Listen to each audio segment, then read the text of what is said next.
Breaking news చూస్తున్నాము. తమిళనాడులో మాటల యుద్ధం మొదలైంది. సీఎం విజయ్ వర్సెస్ మాజీ సీఎం స్టాలిన్, వీరిద్దరి మధ్య word of war. CM Vijay speech పైన స్టాలిన్ ఫైర్ అయ్యారు. మొదట ప్రసంగంలోనే ప్రభుత్వం వద్ద డబ్బులు లేవు, ప్రభుత్వం అప్పుల్లో ఉంది అంటూ విజయ్ చేసిన ఆ మాటలకి స్టాలిన్ రియాక్ట్ అయ్యారు. సోషల్ మీడియా మాధ్యమం ఎక్స్లో తను అకౌంట్లో ఒక పోస్టును పెట్టారు విజయ్ని ఉద్దేశించి. డబ్బుల గురించి మాట్లాడుతూనే విజయ్నికి కంగ్రాచులేషన్స్ కూడా చెప్పారు. మొత్తం మీద చాలా సర్కాస్టిక్గా ఉంది ఆ పోస్ట్ కూడా. ఒక్కసారి మొదటగా విజయ్ ఏం మాట్లాడాడు రాష్ట్రానికి సంబంధించిన అప్పుల గురించి ఒకసారి విజయ్ మాటల్లో వినే ప్రయత్నం చేద్దాం. இன்னைக்கு நம்ம தமிழ்நாடு கவர்மெண்ட் இருக்கிற அந்த நிலைமையை பற்றி நான் உங்ககிட்ட நான் சொல்லணும். கிட்டத்தட்ட 10 லட்சம் கோடிக்கு மேலே கடன் வாங்கி வச்சுட்டு போயிருக்கிற இன்னைக்கு அந்த தமிழ்நாடு அரசு இருக்கிறப்போ, கஜானாவை சுத்தமா தொடச்சி வலிச்சு வச்சுட்டு போயிருக்கிறப்போ, தூக்க முடியாத சுமையை ஏத்தி வச்சுட்டு போயிருக்கிறப்போ,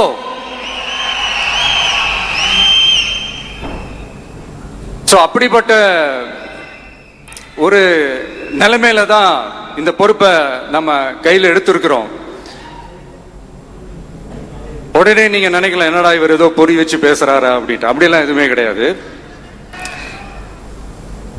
உள்ள போய் பார்த்தா தான் தெரியும் எது எந்த நிலைமையில இருக்குன்னு, என்ன இருக்கு என்ன இல்லை, எது எந்த நிலைமையில இருக்கு எது எந்த நிலைமையில இல்லை. ஸோ அதையெல்லாம் பார்த்துட்டு உங்களுக்கு ஒரு வெள்ளை அறிக்கையா அதை வெளியிடணும்னு நான் நினைக்கிறேன். ஒரு டிரான்ஸ்பரண்டான ஒரு கவர்மெண்டா, அதாவது இன்னைக்கு நம்ம தமிழ்நாடு கவர்மெண்ட் இந்த நிலைமையில தான் இருக்கு அப்படின்றத உங்ககிட்ட சொல்லிட்டு I just want to take it forward from there. அதை தான் நான் முதல்ல செய்யணும்னு நினைக்கிறேன். தமிழ்நாடை பொறுத்த வரைக்கும் இப்போ யாரையாவது போய் ஏதாவது சந்திக்கணும் அப்படின்னா இந்த மூஞ்ச மூடிக்கிட்டு போய் சந்திக்கிறதோ, என்ன இந்த மறைமுகமா உங்களுக்கு தெரியாம போய் சந்திக்கிறதோ அப்படியெல்லாம் நான் செய்ய மாட்டேன். எதுவா இருந்தாலும் வெளிப்படையாக ஒளிவு மறைவு இல்லாம தான் நான் செய்வேன். இவ்வளவு பெரிய ஒரு பொறுப்பை என் கையில கொடுத்துருக்கிறீங்க, அதே நேரத்தில் எனக்கு கொஞ்சம் அவகாசமும் நீங்க கொடுக்கணும்னு நான் ரிக்வெஸ்ட் பண்ணி கேட்டுக்கிறேன். நான் சொன்னதையெல்லாம் படிப்படியா நிறைவேற்ற நான் ட்ரை பண்ணுவேன், நிறைவேற்றுவேன். அதே நேரத்தில் எனக்கு கொஞ்சம் அவகாசம் கொடுத்தீங்கன்னா எனக்கு கொஞ்சம் உதவியாகவும் ஒத்துழைப்பாகவும் இருக்கும். இது உங்களுடைய ஆட்சி. இன்னைக்கு విజయ్ మాట్లాడుతూ తన స్పీచ్లో గత ప్రభుత్వాల గురించి ఆయన మెన్షన్ చేసే ప్రయత్నం చేశాడు చాలా క్లియర్గా. గత ప్రభుత్వం 10 లక్షల కోట్ల అప్పుని మిగిలిచ్చింది తమిళనాడుకు అంటూ ఆయన మాట్లాడుకొచ్చారు. అలాగే ఏదైనా కూడా నేను ప్రజలకి ఒక ట్రాన్స్పరెంట్ గవర్నమెంట్ని ప్రొవైడ్ చేద్దాం అనుకుంటున్నా, ఒక గవర్నెన్స్ని ప్రొవైడ్ చేద్దాం అనుకుంటున్నా, ప్రజలకు అలాంటి పాలన ఇద్దాం అనుకుంటున్నా అన్న మాటని విజయ్ చెప్పే ప్రయత్నం చేశారు. అలాగే దాంతోపాటు ఏం చేయాలనుకున్నా, వీళ్ళకి ప్రజలకు సేవ చేయాలనుకున్నా, ఏదైనా ఒక ట్రాన్స్పరెన్సీ మెయింటైన్ చేస్తే ప్రభుత్వంలో ఎన్ని అప్పులు ఉన్నాయి, ఎవరు చేశారు, ఏం చేశారు, ఎలా చేశారు, ఈ డీటెయిల్స్ అన్నీ మీకు ముందుకు తీసుకొస్తానంటూ ఇటు విజయ్ ప్రమాణ స్వీకారం చేసినప్పుడు మాట్లాడిన మాటలు ఇవి. ఆయన మాట్లాడిన మాటలకి ఇటు స్టాలిన్ ఇమీడియట్గా స్పందించారు. సోషల్ మీడియా మాధ్యమం ఎక్స్లో ఒక పోస్ట్ను పెట్టారు. ఒకసారి ఆ పోస్ట్ను కూడా చదివి వినిపించే ప్రయత్నం చేస్తా. ఒకసారి మనం ఆ పోస్ట్లో చూడొచ్చు.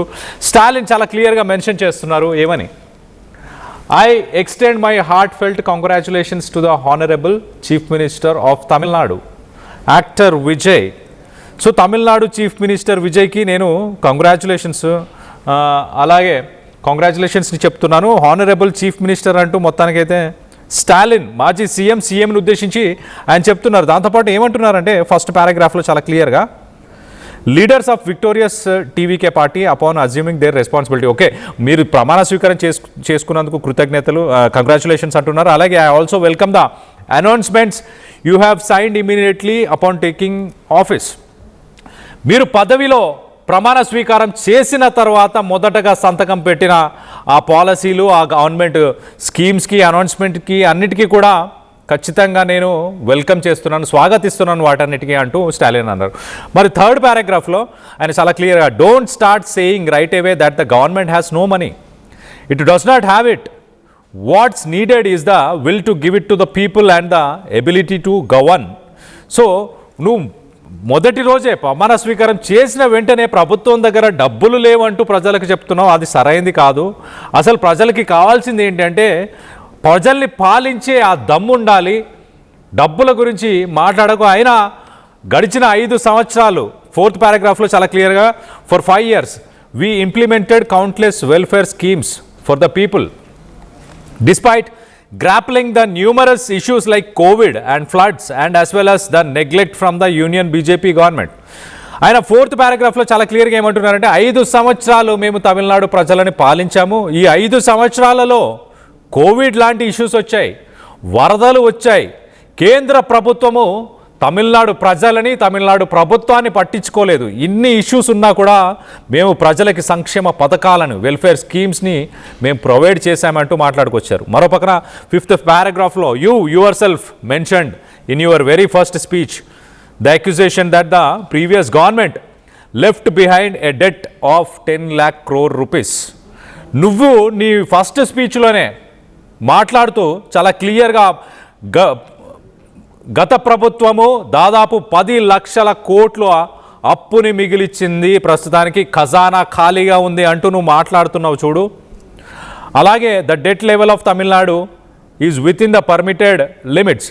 మొత్తానికైతే తమిళనాడు ప్రభుత్వానికి ఏదైతే ఒక క్రెడిబిలిటీ ఉందో, తమిళనాడు ప్రభుత్వం అప్పు చేయడానికి ఏదైతే సామర్థ్యం ఉందో, ఒక లిమిట్ ఏదైతే కేంద్ర ప్రభుత్వం కాన్స్టిట్యూషన్ రాజ్యాంగం ఏదో ఒక లిమిట్ని తీసుకొచ్చిందో ఆ లిమిట్లోనే ఆ అప్పులు ఉన్నాయి అంటూ స్టాలిన్ చెప్తున్నాడు. ఆ 10 లక్షల కోట్లు ఆ లిమిట్లో ఉన్న అప్పులే. నువ్వు చెప్పినట్టు మేమేదో ప్రభుత్వాన్ని, ప్రజల్ని అప్పుల్లో ముంచేసాం అన్నది సరైన విషయం కాదు అంటూ ఆయన మాట్లాడుకొచ్చారు. మరోపక్కన we clearly explained the financial position of the Tamil Nadu government in the February budget itself.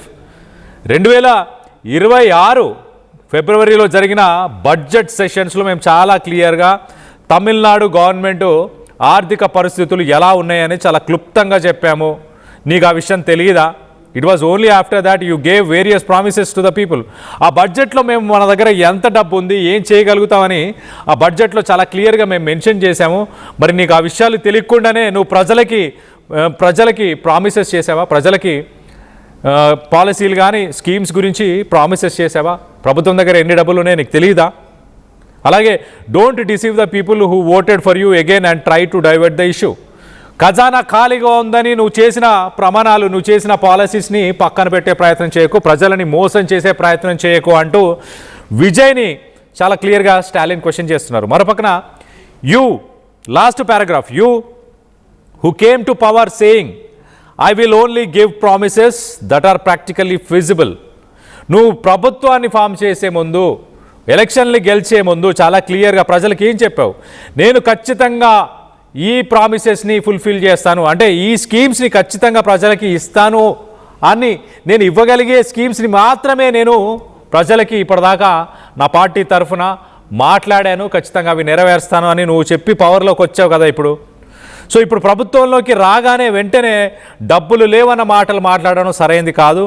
I believe that just like us you too will surely learn soon the nuances of how to fulfil the promises made to the people. Last పారాగ్రాఫ్లో సర్కాస్టిక్గా ఒక మాట చెప్పే ప్రయత్నం చేశాడు, చాలా సర్కాస్టిక్గా. I believe that just like us, మాలాగా అంటే డిఎంకే ఈ 2 పార్టీలను ఉద్దేశించి, రాజకీయ నాయకులను ఉద్దేశించి ఆయన మాట్లాడుతున్నాడు.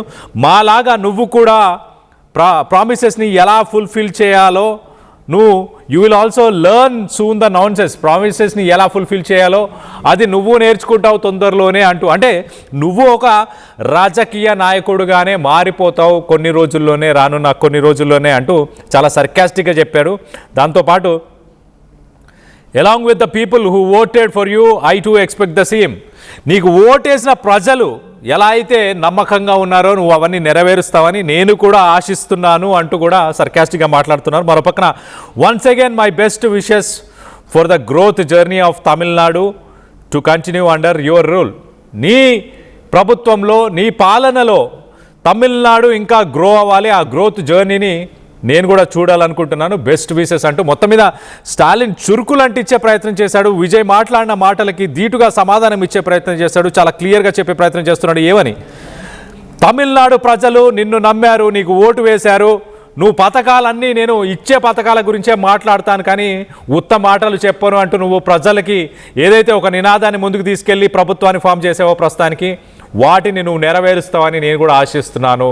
ఎట్ ద సేమ్ టైం ప్రజలకి ప్రామిసెస్ చేసి వాటిని మేమందరం అంటే గత ప్రభుత్వాలను ఉద్దేశించి మాట్లాడుతున్నాడు స్టాలిన్ చాలా క్లియర్గా.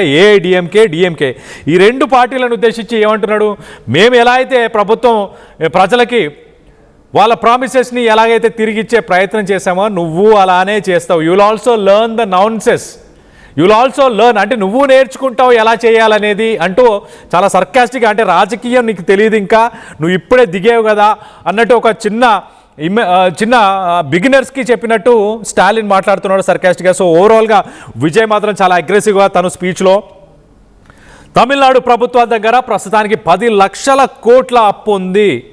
ఆ 10 లక్షల కోట్ల అప్పు ఎందుకు అయ్యింది, నేను ఒక ట్రాన్స్పరెంట్ గవర్నమెంట్ని ప్రజలకు అందిస్తాను, అందుకే ముందుగానే ప్రజలకు చెప్తున్నాను చాలా క్లియర్గా 10 లక్షల కోట్ల అప్పు ఉంది, కానీ ఎవరు చేశారు ఎందుకు చేశారు ఈ వివరాలన్నీ కూడా ముందుకు తీసుకెళ్లే ప్రయత్నం చేస్తాను అంటూ ఆయన చాలా అగ్రెసివ్గా మాట్లాడిన మాటలకి స్టాలిన్ మాత్రం ఒక సీనియర్ ఎక్స్పీరియన్స్డ్ పాలిటీషియన్, ఒక లీడర్, ఎలా అయితే ఒక గవర్నమెంట్ రన్ చేసిన ఒక ఎక్స్పీరియన్స్ ఉందో ఆ ఎక్స్పీరియన్స్తోని మాలాగా నువ్వు కూడా మారిపోతావు కొన్ని రోజులనే అంటూ సర్కాస్టిక్గా చెప్పే ప్రయత్నం చేశారు. ఓవరాల్గా మాటల యుద్ధం అయితే మొదలైపోయింది, చాలా క్లియర్గా అర్థమవుతుంది. దీనికి సంబంధించి ఈ విషయంలో స్టాలిన్ అన్న మాటలని ఇటు విజయ్ అన్న మాటలు, ఈ రెండింటి మధ్య మీరు దేన్ని సపోర్ట్ చేస్తారు? విజయ్ అన్న మాటల్ని సపోర్ట్ చేస్తారా? ప్రభుత్వాన్ని ఒక ట్రాన్స్పరెంట్ గవర్నెన్స్ని మీ అందరికి ఇస్తానంటూ ఆయన మాట్లాడుతున్నాడు. మరోపక్క ఎలక్షన్ కంటే ముందు చాలా ప్రామిసెస్ ప్రజలకు చేశాడు. ఆ ప్రామిసెస్ నేను నెరవేర్చే ప్రామిసెస్ని మాత్రమే నేను ప్రజలకి చేస్తాను అంటూ ఆయన ఎలక్షన్స్ ముందు మాట్లాడాడు. సో విజయ్ మాటల్లో నిజాయితీ ఉంది. విజయ్ అవన్నీ ఫుల్ఫిల్ చేయగలుగుతాడని మీరు భావిస్తున్నారా? ఖజానా ఖాళీ అయిందని మరో పక్కన చెప్తున్నాడు. ఫస్ట్ స్పీచ్లోనే ఖజానా ఖాళీ అయింది అంటున్నాడు. మరి అదిలా చూడాలి. మరో పక్కన స్టాలిన్ ఏమంటున్నాడు? స్టాలిన్ గత ప్రభుత్వాలు అంటే గతంలో ఉన్న మేమందరం ఎలా అయితే పాలసీలని ప్రామిసెస్ని ఎలక్షన్లప్పుడు చేసిన వాగ్దానాలని ఎలా ఫుల్ఫిల్ చేశామో నువ్వు కూడా అలానే చేస్తావు, రానున్న రోజుల్లో నువ్వు కూడా నేర్చుకుంటావు అంటూ చాలా సర్కాస్టిక్గా స్టాలిన్ చెప్తున్నాడు. సో దీన్ని స్టాలిన్ చెప్పిన మాటల్ని ఎలా చూడాలి? ఈ రెండింటిపైన మీ అభిప్రాయాలు ఏంటనేది కింద కామెంట్ రూపంలో తెలియపరచండి.